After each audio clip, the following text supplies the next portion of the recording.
वडेट्टीवार आणि काँग्रेसची दुटप्पी भूमिका आहे। मराठा समाजाला ओबीसीतनं आरक्षण द्या असं विधान मराठवाड्याच्या दौऱ्यावेळी आणि मराठा आंदोलन जेव्हा सुरू होतं तेव्हा वडेट्टीवारांनी केलं होतं। त्याचा एक व्हिडिओ काल मला दिसला, आपणही बघितला असाल। खरं तर मी आधीच सांगितलं होतं की माननीय मुख्यमंत्री देवेंद्र फडणवीसजींनी मराठा समाजाला आरक्षण देताना ओबीसीतनं किंवा ओबीसीवर कुठला अन्याय होणार नाही याची काळजी घेतली आहे। आणि 2 सप्टेंबरचा जो शासन निर्णय आहे ज्यामध्ये मराठा कुणबी मराठा यांनाच फक्त ओबीसी मध्ये येता येईल, जे राज्य मागासवर्गीय आयोगाने म्हटलं त्याप्रमाणे। आणि जो 2 सप्टेंबरचा जी आर आहे तो केवळ हैदराबाद गॅजेट पुरता आहे, विदर्भात किंवा इतर राज्यामध्ये त्याचा काही इफेक्ट नाही आहे। आणि तसे आमचे प्रांत आणि तहसीलदार हे नियमाच्या बाहेर जाऊन काही कुठलाही दाखला देत नाही। त्यामुळं खरे कुणबी ओबीसी मध्ये येतील हीच भूमिका माननीय मुख्यमंत्र्यांनी 2 सप्टेंबरच्या जी आर मध्ये घेतलेली आहे। त्यावर राजकारण करण्यात आलं, काही मोर्चे काढण्यात आले। मला वाटतं की दुटप्पी भूमिकेमध्ये काँग्रेस आणि विजय वडेट्टीवारजींनी आपल्या भूमिका व्यक्त केल्या आहे। एकीकडे सांगायचं की मराठा समाजाला ओबीसीचं आरक्षण द्या आणि दुसरीकडे नागपुरात मोर्चे काढायचे की आम्हाला हे मान्य नाही आहे, 2 सप्टेंबरचा जी आर मान्य नाही आहे। त्यामुळं मला वाटतं काँग्रेस पार्टी ही कधीही मराठा समाजाला किंवा ओबीसी समाजाला न्याय देण्याकरता त्यांची कधीच भूमिका नव्हती। त्यांनी दोन्ही समाजाला खेळवत ठेवलं। आदरणीय देवेंद्र फडणवीसजींनी ओबीसी समाजाला न्याय दिला। आज बघा, ज्या निवडणुका लागल्या आहेत, नगरपालिका, जिल्हा परिषद, पंचायत समितीमध्ये जे 27% आरक्षण मिळालं, उद्धव ठाकरेंच्या काळामध्ये हे आरक्षण गेलं होतं। उद्धव ठाकरेंच्या सरकारमध्ये संपूर्ण 27% आरक्षण गेलं होतं। पण माननीय देवेंद्र फडणवीसजींनी या ठिकाणी सुप्रीम कोर्टामध्ये या ठिकाणी सरकारची बाजू योग्य पद्धतीने मांडली, 27% आरक्षण मिळालं। आणि म्हणूनच आज महाराष्ट्रामध्ये निवडणुका होतात आहे आणि आज 27% ओबीसी आरक्षणाला न्याय मिळाला म्हणून या ठिकाणी निवडणुका होतात आहे। खऱ्या अर्थाने काँग्रेसने आणि वडेट्टीवारनी दुटप्पी भूमिका बंद करावी। झालेली जाणीवपूर्वक स्टेशनवरून नेहरू नाव काढण्याचा काँग्रेसचा आरोप आहे। नाही, मला वाटतं की हे प्रश्न जे आहेत, याचं नाव काढलं, ते नाव दिलं, हे खऱ्या अर्थानं प्रशासकीय प्रश्न आहेत। माझं एवढंच आज म्हणणं आहे अमरावतीमध्ये की अमरावतीच्या विकासाकरता माननीय देवेंद्र फडणवीसजी या ठिकाणी आले आहेत। आत्ताच त्यांनी चिखलदऱ्याचा स्कायवॉक, चिखलदऱ्याला 4 ठिकाणी आम्ही इको टुरिझम पार्क करतो आहे। चिखलदऱ्याला एक डेव्हलपमेंट टुरिझम सेंटर चांगलं डेव्हलप करतो आहे। महाबळेश्वर, माथेरानसारखं सेंटर आम्ही या ठिकाणी करतो आहे, याचा एक आढावा घेतला आहे। आपल्याला अमरावतीला मजबूत करायचं आहे, अमरावतीचे प्रश्न सोडवायचे आहे आणि शेतकऱ्याला खरा न्याय मिळवून द्यायचा आहे। मला अभिनंदन करायचं आहे देवेंद्र फडणवीसजीचं। पहिल्या यादीमधनं जेव्हा अमरावतीचे तालुके सुटले तेव्हा तातडीनं अमरावतीच्या डिव्हिजनल कमिशनरकडनं रिपोर्ट मागितला आणि अमरावतीचे सर्व तालुके त्यांनी या ठिकाणी दुष्काळग्रस्ताची यादीमध्ये घेतले। काँग्रेसने आरोप केला की का घेतले, 65 मिलीमीटर पाऊस झाला नाही, का घेतले? काँग्रेस पार्टीला माझा सवाल आहे की माननीय देवेंद्रजींनी 65 मिलीमीटरची हटवली, का हटवली? की सततच्या पावसामुळं, म्हणजे काँग्रेसचं म्हणणं काय, 65 मिलीमीटर पाऊस पडला तरच तुम्ही तालुके घ्या। आमचं म्हणणं काय देवेंद्रजींचं की 65 मिलीमीटर पाऊस जर नाही पडला तरी आम्ही घेऊ, कारण सततच्या पावसानं लोकांचं नुकसान झालं आहे। त्यामुळे ते तालुके आले पाहिजे, म्हणून 100 तालुके पुन्हा वाढवले। आणि मी अमरावती जिल्ह्याकडनं माननीय देवेंद्रजींचा आभार मानतो की त्यांनी अमरावतीच्या बाकी तालुक्यांनाही सुद्धा आता अंतर्भूत केलं आणि अमरावतीचा कुठलाही शेतकरी आता या ठिकाणी या महाराष्ट्रासोबत आपला शेतकरी सुटणार नाही याची काळजी आम्ही घेतली आहे। योजनाचा त्या ठिकाणी एखाद्यावर थोडं ऑडिट होत असतं। एखादी योजना जेव्हा नवीन काढतो आपण तेव्हा त्यामधल्या काही त्रुटी, त्यामधल्या काही अवास्तवपणा हा त्या ठिकाणी कमी जास्तपणा राहू शकतो, पण कधी योजना बंद होत नाही। तर लाडक्या बहिणी योजनेमध्ये, लाडकी बहिणीची योजना ही आमच्या सरकारने पुढचे 5 वर्ष चालू ठेवणार आहे। काँग्रेसने तर म्हटलं होतं की आमच्या सरकारला आम्ही बंद करू. काँग्रेसचं घोषणापत्र होतं, आमच्या सरकारला आम्ही बंद करू. अनेक नेते बोलले होते. पण त्या ठिकाणी जर चुकीचं झालं असेल तर तो फिल्टर होईल. त्या ठिकाणी काही सुधारणा होतील. पण कोणती योजना बंद होणार नाही. अमरावती शहरातला जो मध्यवर्ती ते निवडणुकीचा वेळ आला आहे.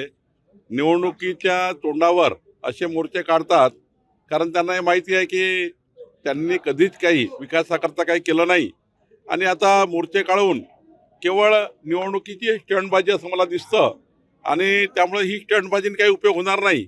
माननीय एकनाथ शिंदेजी, भारतीय जनता पार्टी, आमचे सर्व लोक त्या ठिकाणी ठाणे महानगरपालिकेवर ठाणे जिल्ह्याला न्याय देत आहे आणि त्या ठिकाणी खऱ्या अर्थाने मला असं वाटतं की जे काही स्थानिक प्रश्न असतील त्यावर तेथील कमिशनर काम करेल. कर्नाटकमध्ये प्रियांक खरगे यांनी RSS वर बंदी घालावी अशी तिथल्या मुख्यमंत्र्यांकडे मागणी केलेली आहे. त्यांना RSS समजला नाही आणि म्हणूनच ते अशी मागणी करतात आहे. जर एखाद्या वेळी संघ समजला असता तर अशी मागणी केली नसती. पॅकेज घोषित झालेला आहे, परंतु दिवाळीपूर्वी मदत मिळणार का असा प्रश्न उपस्थित होत आहे. दिवाळी तोंडावर आली 10 दिवसावर. सोयाबीनची पण खरेदीचं अजून काहीच कुठे झालेलं नाही सरकारी खरेदीचं. महाराष्ट्रातल्या आज 252 जिल्ह्यामध्ये 252 तालुक्यामध्ये 32,000 कोटी रुपयाचा वर पॅकेज माननीय मुख्यमंत्री देवेंद्र फडणवीसजी, एकनाथ शिंदे, अजित पवारजींनी या ठिकाणी मंजूर केलेला आहे आणि आता KYCच्या माध्यमातून ॲग्रीस्टॅकच्या माध्यमातून ज्या नोंदण्या झाल्या त्यावर तर डायरेक्टच पैसे जातात. त्यामुळं थोड्या काही शेतकऱ्याला समजा 10-20% शेतकरी उरले तर आम्ही आज जे माननीय मुख्यमंत्री बैठक घेत आहे अमरावतीमध्ये त्यांनी डायरेक्शन दिलं आहे की महसूल प्रशासन, कृषी प्रशासन तर आमचं लक्ष देत आहे. आमचे सर्व कलेक्टर, तहसीलदार याच कामात लागलेले आहे की दिवाळीपूर्वी प्रत्येक शेतकऱ्याला मदत जाईल. एकही शेतकरी वंचित राहणार नाही मदतीपासून. त्याकरता मी स्वतः रोज जिल्हाधिकाऱ्याची VC घेतो आहे, रोज तहसीलदारपर्यंत VC घेतो आहे. उद्याही माझी तहसीलदारपर्यंत VC आहे. प्रत्येक तहसीलदार, प्रत्येक अधिकारी आमचा शेतकऱ्यांना न्याय देण्याच्या भूमिकेमध्ये आहे. म्हणजे त्यांच्या हक्काचं कोणी शेतकरी सुटू नये ही भूमिका आमची आहे. आणि जर सुटला असेल तर आमचे लोकप्रतिनिधी, आमची भारतीय जनता पार्टी, महायुतीचे कार्यकर्ते अशा सर्व शेतकऱ्याला मदत करतील जेणेकरून त्यांच्याकरता आलेली जी नुकसान भरपाई आणि पूरग्रस्ताची मदत आहे ती शेतकऱ्याला मिळेल. एकीकडे पार्टी आणि महायुतीचे कार्यकर्ते, दुसरीकडे सरकार हे पूर्ण या ठिकाणी कामाला लागलेलं आहे. आपल्याला जबाबदारी सांगतो की महाराष्ट्रातलं सरकार माननीय मुख्यमंत्री देवेंद्र फडणवीसजी, एकनाथ शिंदेजी, अजित पवारजी यांच्या नेतृत्वातल्या सरकारमध्ये मी ठामपणे सांगतो जसं विधानसभेच्या निवडणुकीमध्ये 51.78% मतं घेऊन 3,17,00,000 मतं घेऊन महाराष्ट्राचं सरकार निवडून आलं, त्याचप्रमाणे नगरपालिका, महानगरपालिकेसुद्धा महायुती 51% मतं घेईल. सर्व नगरपालिका, महानगरपालिकेमध्ये महायुती जिंकेल. आजही सुद्धा अनेक कार्यकर्त्यांनी महायुतीबद्दलची विचारणा केली. आम्ही सरसकट सांगितलं आहे की महायुती करायची, स्थानिक लेवलला महायुती करायची आणि ज्या ठिकाणी महायुती होत नसेल त्या ठिकाणी मित्र पक्षाच्यावर कुठल्याही पद्धतीने मनभेद होणार नाही, अशी कुठलीही टीका करायची नाही, कुठलेही मतभेद तयार करायचे नाही, अशा सूचना माननीय मुख्यमंत्र्यांनी दिल्या. त्यामुळं महायुती जिंकेलच, 51% मतं घेऊन जिंकेलच आणि त्याची तयारी आम्ही सुरू केली आहे. महत्त्वाचा प्रश्न, संजय राऊत सकाळी असे म्हणाले. संजय राऊत सकाळी काय बोलतात, दुपारी काय बोलतात, संध्याकाळी काय बोलतात यावर फारसा विश्वास ठेवू नका. राजसाहेब त्याच्यावर काही योग्य निर्णय करतील जे काही त्यांना करायचा. पण काँग्रेस पार्टीचे विचार राजसाहेब कधीच स्वीकारू शकत नाही. काँग्रेस पार्टीने स्वातंत्र्यवीर सावरकरांचा अपमान केला. राहुल गांधींनी स्वातंत्र्यवीर सावरकरांचा अपमान केला. राहुल गांधींनी या ठिकाणी या महाराष्ट्रामध्ये जे मताचं तुष्टीकरण केलं, जात धर्म पंथाचं राजकारण केलं, जातीवादाचं राजकारण केलं आणि त्यामुळे मला वाटते राजसाहेब कधीही काँग्रेसच्या विचाराला मजबूत करणारच नाही. काँग्रेसचा विचार हा या ठिकाणी कधीही त्या ठिकाणी राजसाहेब स्वीकारणार नाही असं मला वाटतं. सर, चंद्रकांत पाटलांच्या आजूबाजू तुमच्या बाजूला एखादा आरोपी उभा राहिला येऊन आणि त्यांनी फोटो काढली. एखाद्या वेळी समजा खूप गर्दीमध्ये आम्ही असतो त्यावेळी एखाद्याने दुरून फोटो काढली, बाजूला उभा राहिला, आम्ही काही गळाभेट घेतली आहे का कुणासोबत? असा गळा मिठी मारली आहे का? अरे बाबा, चंद्रकांत दादासोबत एखादा गुन्हेगार असेल, कुणी असेल, त्याने येऊन बाजूला फोटो काढले असेल, चंद्रकांत दादाचा काय दोष आहे, कोणाचा काय दोष आहे? अशा फोटोवर कुणाचाही त्या ठिकाणी त्यांच्या इमेजबद्दल किंवा त्यांना त्यांच्या व्यक्तिमत्वाला धक्का लावू नये. कोणताही एक व्यक्ती येतो, कोणाची फोटो काढतो, कोणताही येतो, कोणाची फोटो काढतो. त्यामुळं मला असं वाटतं की या ठिकाणी चंद्रकांत दादांच्या प्रामाणिकपणावर, त्यांच्या संस्कारावर असं कुठलंही गालबोट कोणी लावू नये असं मला वाटतं. पालकमंत्र्यांच्या आदेशावरून हे झालं तर खरंच तुम्ही असे आदेश दिलेले आहे का नेहरू मैदानावर नवीन इमारत मनपाची व्हावी? नेहरू मैदान अमरावतीचा ऐतिहासिक आणि अमरावतीला एक विरासत आहे. नेहरू मैदानावर कुठल्याही प्रकारचं बांधकाम होऊ नये हे मी महानगरपालिकेच्या बैठकीत सांगितलं होतं. ज्या ज्या ठिकाणी जे बांधकाम आहे, जशी महानगरपालिका ज्या ठिकाणी आहे, त्या ठिकाणी आधुनिक पद्धतीने बांधली पाहिजे. त्याकरता MSSRDCच्या माध्यमातून काही सूचना मी केल्या. शेवटी मैदान हे कधीच तुम्हाला त्या ठिकाणी विकासाकरता घेता येत नाही, म्हणजे मैदानावर कुठलेही बांधकाम करता येत नाही. उलट नेहरू मैदानाला चांगल्या पद्धतीने, आधुनिक पद्धतीने नेहरू मैदान तयार व्हावं. एक काळ असा होता नेहरू मैदानाचा, त्या काळावर स्वर्गीय इंदिरा गांधीजी सारख्या सभा व्हायच्या, मोठ्या मोठ्या सभा व्हायच्या.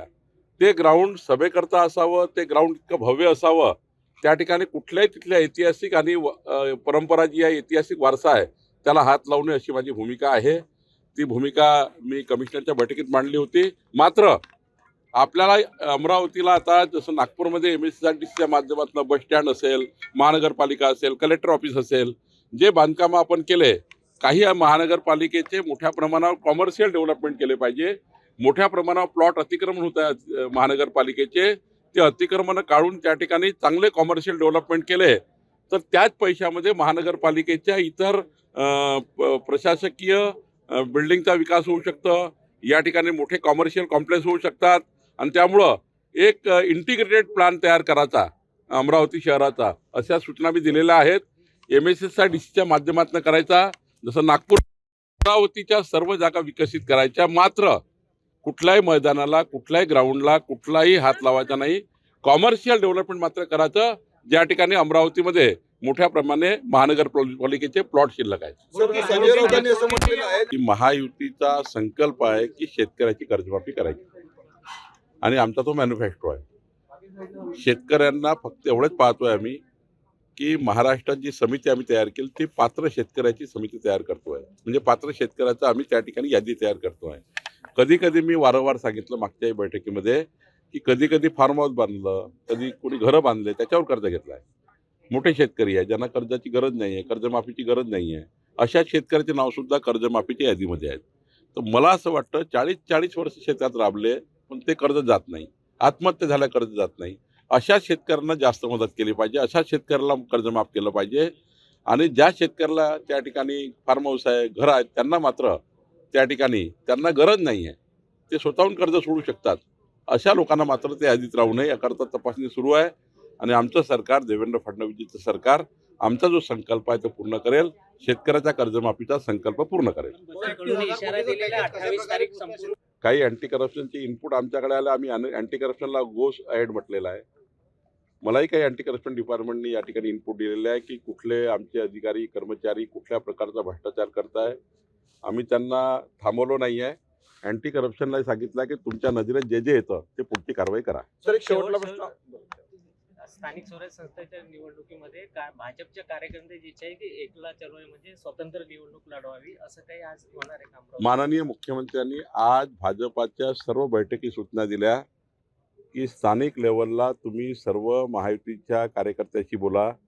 महाराष्ट्र लेवलला सुद्धा आम्ही महाराष्ट्रातल्या प्रत्येक जिल्ह्याची जे पालकमंत्री आहे, संपर्क मंत्री, जसं भाजपाचा पालकमंत्री मी समजा अमरावतीत आहे तर राष्ट्रवादीचा संपर्क मंत्री, एकनाथ शिंदेचे संपर्क मंत्री, आम्ही तिघेही बसणार आहोत आणि त्या ठिकाणी मोठ्या प्रमाणावर महायुतीचा विचार आम्ही करणार आहोत. असं प्रत्येक जिल्ह्यामध्ये 3 मंत्री, भाजपाचा 1 मंत्री, शिवसेनेचा 1 मंत्री आणि राष्ट्रवादीचा 1 मंत्री, आम्ही चाचपणी करतो आहे, आम्ही त्या ठिकाणी तपासणी करतो आहे. पण माननीय मुख्यमंत्र्यांनी आज प्रत्येक बैठकीमध्ये या सूचना दिल्या आहे की महायुतीमध्ये लढलं पाहिजे, महायुती झाली पाहिजे.